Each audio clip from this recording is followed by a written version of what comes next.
Assalamu alaikum wa rahmatullahi wa barakatuh. Wannan shi ne video namu na 34 a cikin wannan series da muke yi mai suna koyi PowerBI.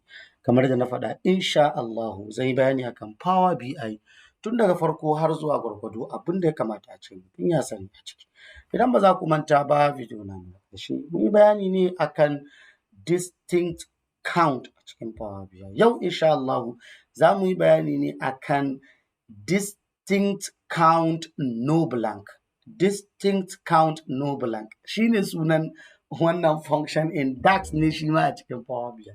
Abin da wannan DAX ɗin yake yi shi kuma yana counting distinct values ne a cikin cell, amma baya counting da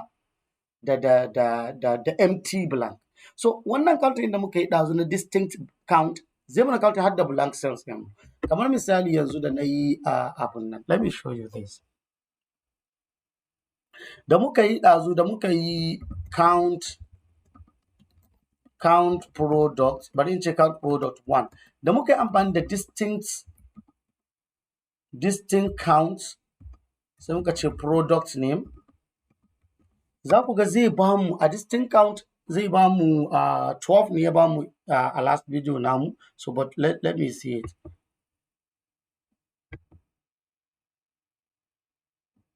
Okay, so 12 ya ba mu. Kun ga abin da ya ba mu guda 12 ne. So bari mu yi amfani da wannan distinct count no blank in na function in mu na yau kenan. So bari mu yi amfani da shi ko gani. Let me say count product 2. So sai mu ce equals to distinct count no blank. So sai mu ce product name. So a nan yanzu za mu ga cewa zai muna counting product ɗinmu amma zai cire blank cells. In akwai blank cells zai cire su. So bari in adding wannan card in. Sorry. Bari in adding card. Na distinct. Okay, na count in. Okay, ga product su ɗin mu.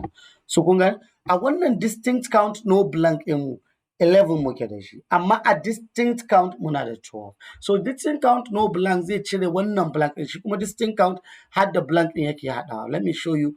Muna da blanks dama a product name.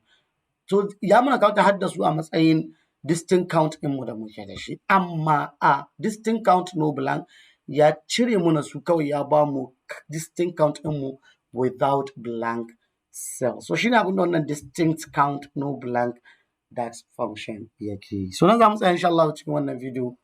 Da fatar Allah ka samu dace. Wassalamu alaikum wa rahmatullahi wa barakatuh.